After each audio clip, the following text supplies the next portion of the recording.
Tripp Keber. He's the CEO of Dixie brands. And I'm just going to say, I actually have no idea what he's going to talk about.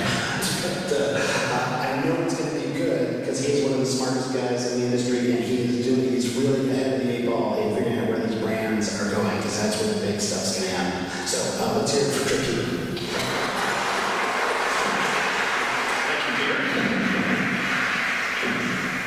Good morning, everybody. I'm going to make sure that this microphone works, which I hear it does. When you say one of the smartest guys in the industry, Peter, that puts a lot of pressure on me, and because more and more each and every day this industry is accelerating.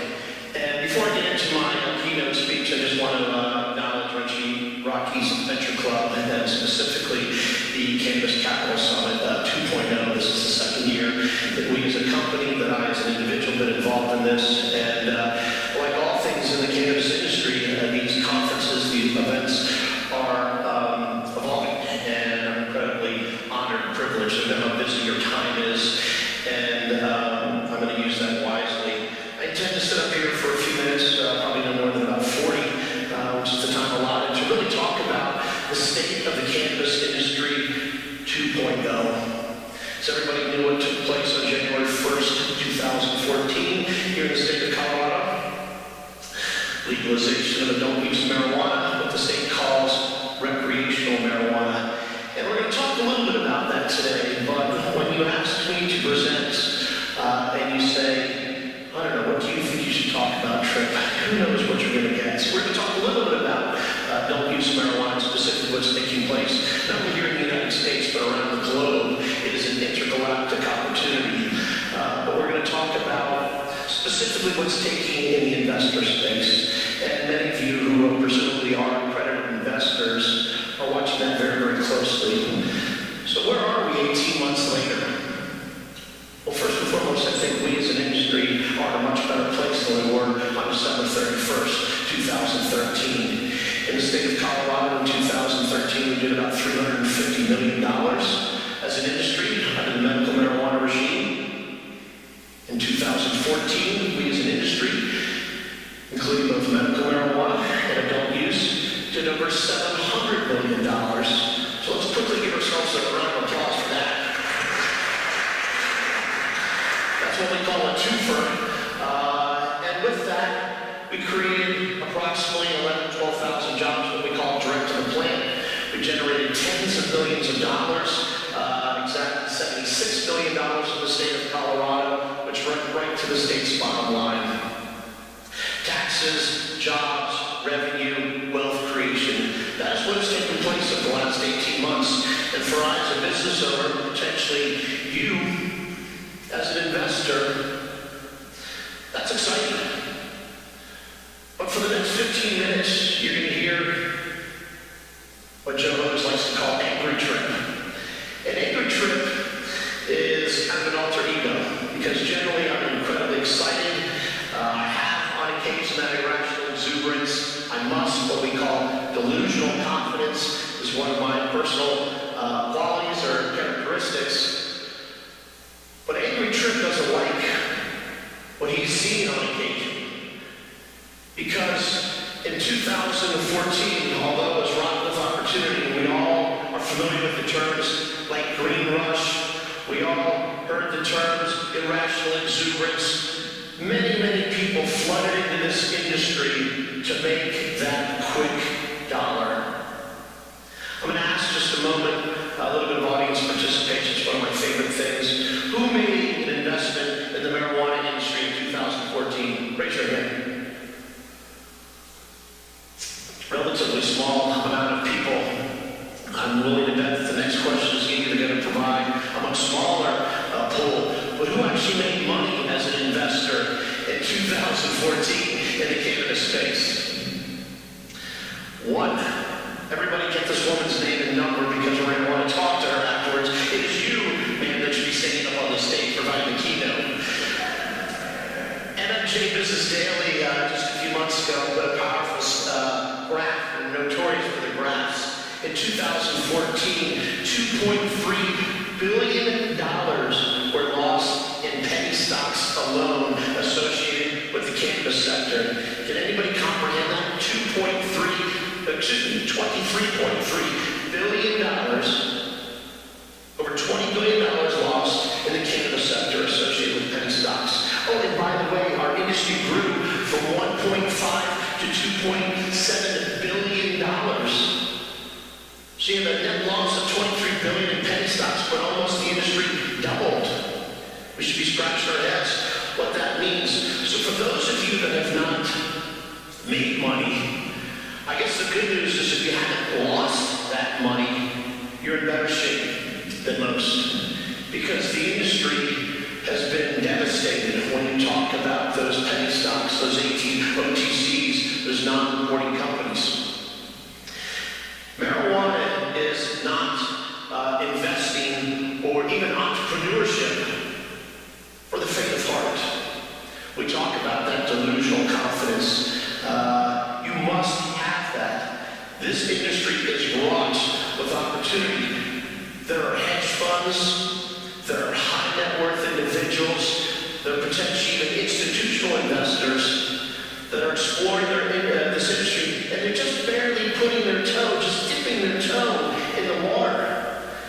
These people are very, very smart individuals whose whole education, whose whole business experience is investing in emerging technologies, and they're just putting their toe in the water.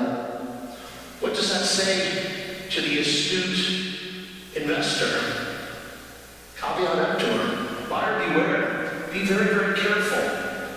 Next year I want more than 50% of the attendance to be bad investors and not people that are sitting in the sidelines. I want that to be 60, 70%. But it's not going to happen if you're looking at a business plan that is predicated again on what I like to call irrational exuberance. You can't have a pro forma that is showing 30x revenue growth in year 2 just because in the year 2020 we're going to have a $50 billion market. These numbers that are being bantered about are crazy because it's really not germane to the investment you're making today. Business is hard. Who owns a business here? So I need not preach to you how hard it is to be in business. For those of you that own your own business, it's even more challenging. Now, take that and instead of layering on, remove banking. Add to the fact that it's a small and elusive audience. Understand that there's a limited marketing ability. You can't advertise on a billboard. You can't put a television advertisement and promote Dixie brands or some other brand that you want to create national recognition. Business is incredibly hard. Did I mention that the regulations change about every 3 to 4 months? Do you know what a profound impact that has on a business? I don't care if you're direct to the plant like myself. That means I'm responsible for the commercial cultivation, manufacturing, and retail distribution of a plant that is considered a dangerous narcotic with no medicinal qualities and is highly addictive. Or you're a business that is creating a technology. The rules and regulations in this cannabis business are incredibly, incredibly hard. But the good news is that true and seasoned investors, many of which are in this room today, are taking a very, very hard look. Raise your hand if you're a cannabis business owner or entrepreneur. And raise your hands if you have not. If you have not, those about 30 people look like maybe 25 to 30 people. Raise your hand if you have not talked to a potential investor for your business. Not one single hand, thank goodness. That really proves my point. Because what that says is that there's opportunity. And with opportunity, there is hope. And with hope, there is likely success. And then I can extrapolate further and further. and jobs are created, and profit is generated, and then taxes are paid, and schools are built here in the city and county of Denver.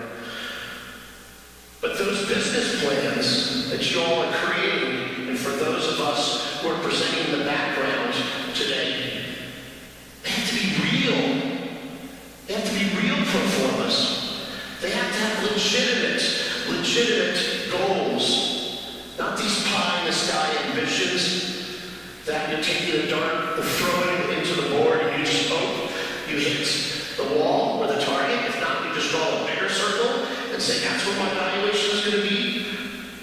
You know, people ask me all the time, how do you establish Tripp evaluation? And I say, I don't know.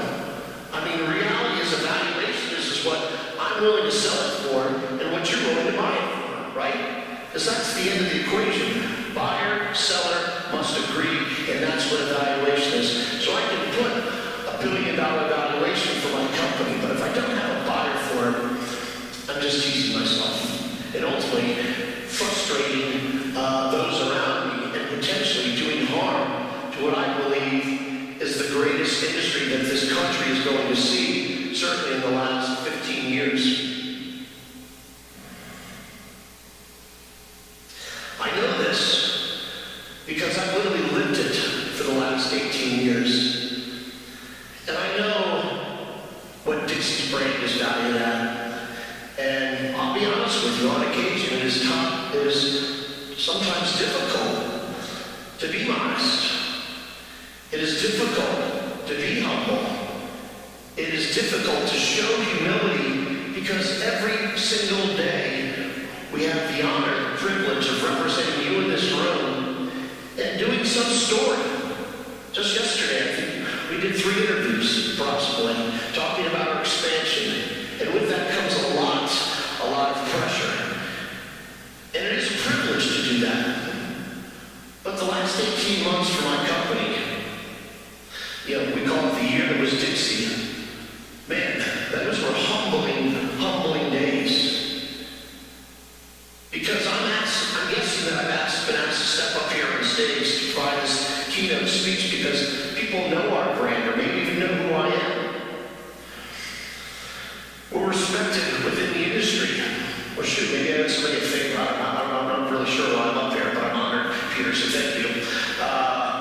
But the reality is, when you look at my pro forma, which I established in late 2013, it showed in the year 2014 that Dixie would be in 5 states, in addition to the state of Colorado. Anybody know what we announced last week? California. Does anybody know what that represents? Our first market outside of the state of Colorado. 18 months later, thank you. On many occasions, I need that virtual hug, so thank you. Those virtual hugs don't come often enough, but I do demand them from my management team. But you're absolutely right. California represents the first true expansion. I can say true because I sold marijuana in California last weekend. Now, when I say I, I'm very careful, particularly if there's any regulators in this room. It was not me, okay? But it was our affiliate manufacturer, okay, Indus Holdings. And they distributed marijuana under the Dixie brands. And for that is a massive milestone for my company. And we're excited. But the reality is, 18 months ago, I told a group of investors that I sold 20% of my company for $8 million, that I would do it in 2014. And I didn't even come close to meeting the mark. Dixie is 5 years old last month. In May of 2015, we celebrated our 5th anniversary. The challenges in keeping up with the regulations, the market dynamics that we were faced with, the macro-political and social issues that we dealt with. On 3 separate occasions, my chief marketing officer, Joe Otis, who's sitting up here in the front of the room, had the unenviable task of standing in front of the camera representing the industry and the discussing 3 significant tragedies where marijuana was loosely associated, marijuana intoxication was loosely associated with the loss of life. Now I can tell you, marijuana does not kill anybody, okay? And I'm not going to make light of those tragedies because they in fact were, but it pales in comparison to the number of deaths that are associated with alcohol or opiates here in the United States. Marijuana, in my humble opinion, along that of our President of the United States, is far less harmful than alcohol. But nonetheless, these political and social issues that we dealt with last year, even though they had nothing to do with Dixie, it did have something to do with cannabis. Those are setbacks. Those changes that we dealt with each and every day, and sometimes multiple a day, were a real threat to our business. Sure, we've got a lot of positive momentum. We've got the legalization of Washington and Colorado under our belt, and these states are profiting immensely. Maybe the ER Free Group or even MMJ Business Daily is going to be disappointed, but in my opinion, I believe that in the state of Colorado, adult use medical marijuana is going to deliver almost $1 billion in overarching revenue as an industry. $1 billion, whereas 2 years previously, we were at $350 million. That's going to generate almost $100 million to the state coffers. The state of Colorado, my partner and yours, is going to profit immensely from an industry that did not exist 5 years ago. If that's not compelling, if that's not powerful, I don't know what is. There's talk of change. The reality is, though, that all this momentum could be associated. I want to say could be, because I don't have a crystal ball. Could be that irrational exuberance again, because let me tell you, and I'm 5.5, 6 years into it, 5 years with my company, Dixie Brands, that the wheels of cannabis,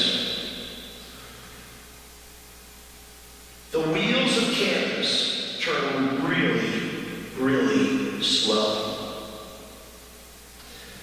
But, and here's the good news, okay, because angry Tripp is being put back in the closet, that when that gear drops in, it is what we call the slingshot effect. And for any of those that were involved in computing, the emergence of personal computers, or any of you that were involved in the .com there, the technology space, that's me.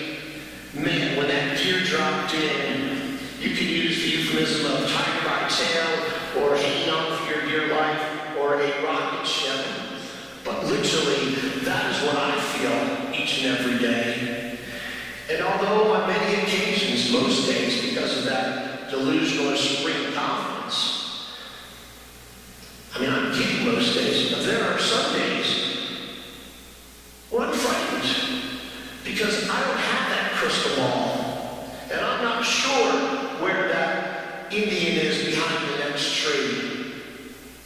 I just don't really know, and I don't think anybody does. Because Washington is still slowly but surely implementing their adult use market, and we're not sure what that means for the medical marijuana dispensaries, but I would suggest it's not good. Literally, the state of Washington and their liquor control board, which is morphine, has to approve edibles on an individual case-by-case basis. Do you know how challenging that would be for me? I have 150 plus SKUs. We're generating 4 to 6 SKUs a quarter. Individual products, excuse me. The state of Oregon is supposed to implement their adult use market in July. That's 2 weeks away. That ain't gonna happen. I know that. New York has a limited implementation. You're starting to see similar look and feel of Illinois, where the patient count is not just going to be able to justify the amount because of the qualified conditions, the amount of people that actually can embrace this plant. These are real challenges that we face. What this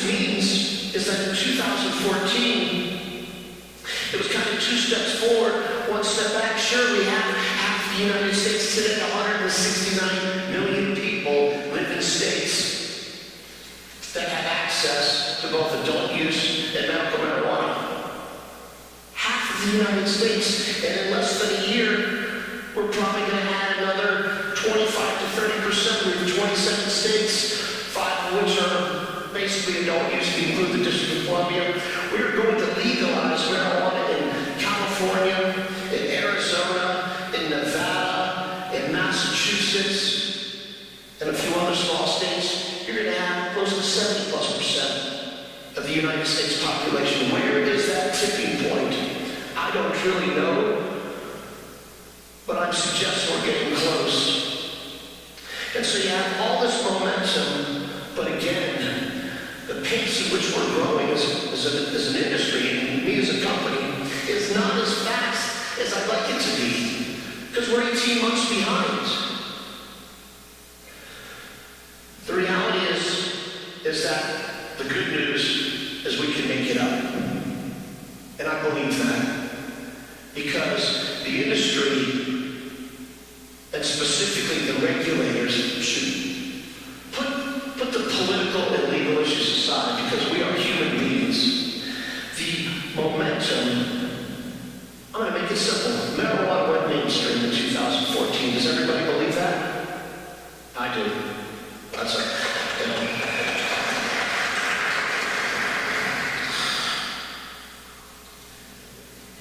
Marijuana went mainstream. I've got 100 articles that can prove that. I've got a couple thousand people putting aside cannabis business owners, would-be cannabis entrepreneurs. We've got legislators, both city, state, local, federal. We've got regulators from all over the globe. I just hosted the mayor of Kingston, Jamaica on talk about the unenviable task of implementing adult use marijuana in her country. Scary, scary stuff. But most fascinating is law enforcement. These are individuals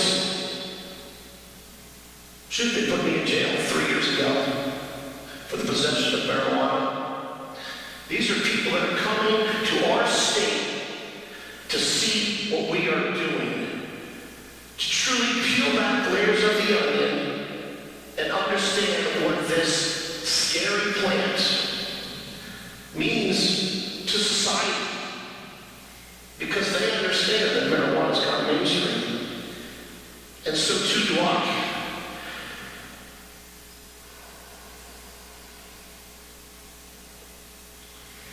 But at the end of the day, I do apologize to my investors, some of which are in this room today, some of which have been my friends, my business associates, because I was 18 months off the mark. So when you're building your business plan, you're creating your pro forma, or better yet, you're building a product, a widget, a solution, a technology, take that into consideration, because the apology requires a lot of humility, and it ain't about sitting in front of a reporter and telling them how great your expansion plans are. It is sitting on your ego and saying, man, did I miss it? But clearly, you would not be in this room, and candidly, neither would I, if you did not believe that there's a double rainbow, you know? A double rainbow is right there. I'm telling you, I can see it. It's not what we call OTH, over the horizon. It is right there in that third or fourth row. I can see it. But gosh darn, that light is bright. And we're on the plot, and we're all riding together on our bikes. And for many, that light gets so intense that we have to turn away. And I circle back, and we collect each other. We're still riding towards that light, but that light is right there. I can tell you, I can see it. It is not the double rainbow that I cannot reach. It is right there. Whatever it is to you, however you define success, is likely represented in this room. No company, not even mine, and we are very, very well financed, I can assure you of that, but no company can do this alone. We absolutely need that rich uncle absolutely need that accredited investor. We absolutely need that amoralistic, blood-sucking vampire, which is the hedge fund operator, which, by the way, many of them are my friends, okay? Tongue-in-cheek reference for any of you hedge fund guys out there. But we cannot go this alone. We need access to technology. We need access to organizational management. We need stuff, okay? Stuff that we couldn't get access to even just 2 years ago when we were selling medical marijuana here in the state of Colorado. Because marijuana, remember, had not gone mainstream. I think back, anybody see that silly show, Hot Barons of Colorado? Raise your hand. It's my first, and potentially only time, that I'll be involved in a docu-series. But for any of you that watch the show, there's a very specific formula when developing television. Clearly we didn't have it because no one watched our show other than the 10 people in this audience. They are contemplating bringing it back for season 2, and they're going to rename it. It's going to be called Marijuana Morons, and I think that's going to sell a lot more advertising. But I remember very vividly, because I watched it about 3 months after it aired, because there was an airplane that disappeared right around Christmas time, and I lost focus. But it was the oil crisis. And Dixie had been shut down, which again was spectacular theater. It was never the case, but that's certainly what was presented. And we had no oil. That was partly accurate. And I was biting my fingernails and pulling what hair I have left out. And the fact of the matter is that the oil crisis exists for every single company on every single day. And for me, it probably exists around the next bend as I get into California, where literally there's no regulatory framework. We're kind of making this up like we did in 2009 and 2010 before the Marijuana Enforcement Division was created. But with each threat, with each aspect of fear, uncertainty, and doubt, FUD, if you will, that I experience, I have the opportunity to affect change. I can identify people in this room that can help me build stuff. Because I'm not a penny stock, and I'm not interested in creating what I call vaporware. I want to be a real company, businessmen, businesswomen that have a product that represents real profits through real customers, through real distribution. That is the type of company that you, as a accredited investor, should look at. In addition to companies that build stuff, that solve for an issue related to technology, or solve for making a cultivation environment more efficient. I just read last week, about a company that I believe is based here. I already have enough detractors, so I'm not going to mention their name. But it was a 5-page press release talking about their innovative delivery line of edibles that was likely going to solve for the world's issues related to medical and adult use cannabis. And they were going to be building a state-of-the-art manufacturing facility. You kind of get my drift. None of it really existed today. But they're talking about tomorrow. They're talking about OTH. Listen, we need less of that hype, okay? And we need more of that slow and steady growth, even if your pro forma is 18 months behind. Because 18 months is a nanosecond in the duration of this industry. I've been in it for 6 years, 5 years with Dixie, and we are literally just beginning to accelerate. 6 years into it. It's because we're able to identify people who are in this room that are solving for technology, that are solving that I couldn't solve a year ago, maybe even 6 months ago. But most importantly, and here comes the good part, and where each and every single one of you can embrace this, is that when you're looking for a company, when you're investing in a technology, whether it be direct or indirect to the plan of business, at bare minimum, look to say, is this company, is this concept going to forward advance the legalization efforts of adult use marijuana here in the United States? Because if we each take that sound principle of investment and apply it to anything that you do, whether it's in the back of this room or you discover it a week from tomorrow, if you ask yourself the question, will this forward advance the legalization of this powerful plant, cannabis sativa, or even cannabis regalis, I think we could get to a $50 billion market opportunity, and we might not have to wait to the year 2020, because that is a very sound investment principle. And that's a principle that we're looking at each and every day. And there are companies here. For full disclosure, I sit on the board of Mass Roots, so this is not a shameless plug. But Mass Roots solved for the problem of being a social media user that wanted to proudly display their relationship with this plant. Facebook wouldn't let you do it.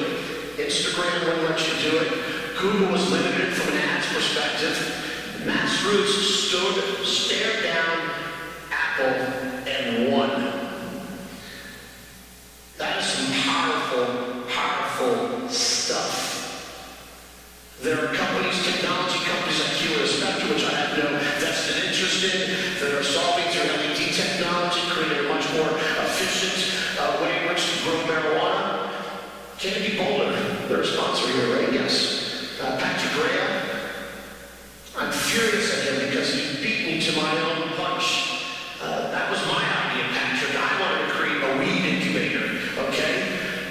But he beat me, and I'm proud that he did, because I hosted almost every single portfolio company through our facility over the last 6-7 months, and I'm incredibly proud of what these individuals are doing, because these are the smart men and women, ladies and gentlemen, that are going to solve for my issues. That is going to create the momentum that will make up for the 18 plus months that I'm behind in my pro forma. Interesting woman I just hosted in our facility. It's a little bit of a side, but she won a hackathon. I have no idea what a hackathon is, but we were a sponsor, I believe. And this woman, I said, hackathon sounds like a good time. They serve you beer. But this woman established a concept in which she was going to aggregate all the regulatory laws from around the country. Sounded like a daunting task, because even as a subject matter expert, I couldn't even begin to solve for that. 6 months later, she's got a phalanx of attorneys, and she launched her company, or had some party in our facility, touting her awareness. The company is called Cannabis. Fascinating sort of experience that I witnessed from literally from day one, where didn't even know who she was, and now she's celebrating success. Listen, the list goes on, because there are thousands and thousands of business owners around the country, all of which certainly are probably more eligible for standing on the stage because they're doing things that are just slicker. But I want to leave you guys in closing with 3 things, because at the end of the day, I understand who my audience is. I take direction from Peter, okay? And I'm not here just to wax nostalgic about the things that I've learned, both good, bad, and indifferent. But I own or have vested interest in almost 24 companies. And for many of those companies, business is good. Things feel like we're heading in the right direction. And so in advance of kicking off your networking, or when you're going out looking for funding for business, or better yet, You're going to write a check. Who has the interest in the ability to write a check today? For those business owners, look around. Anybody want to write a check? Maybe not today, but in the next couple of weeks or years, you said, I do. I love investing in marijuana. Keep these three filters in mind. Is the business solving for a real issue? And those issues never, ever cease to be created. You know, is it technology that will reduce energy consumption? That's a very, very simple and pragmatic solve. But is this business, is this widget going to solve for a real issue?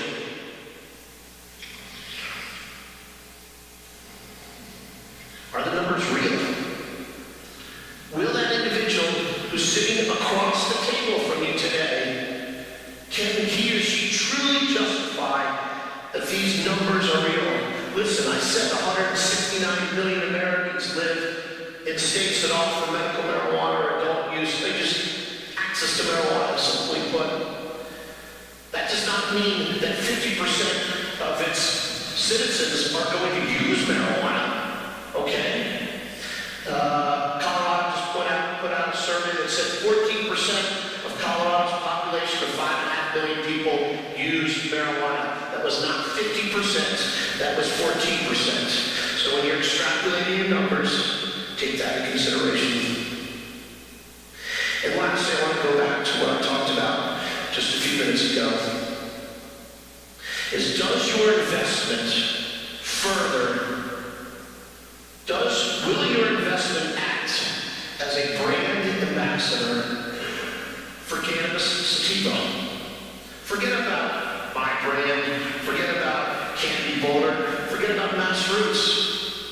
At the end of the day, they're important, but they pale in comparison to what Cannabis Sativa, aka pot, aka ganja, aka weed. But will that investment be a brand ambassador for marijuana? That's a pretty easy investment strategy when you think about it. So ladies and gentlemen, thank you very much. I truly appreciate the opportunity. I really do consider it an honor and a privilege to be here to run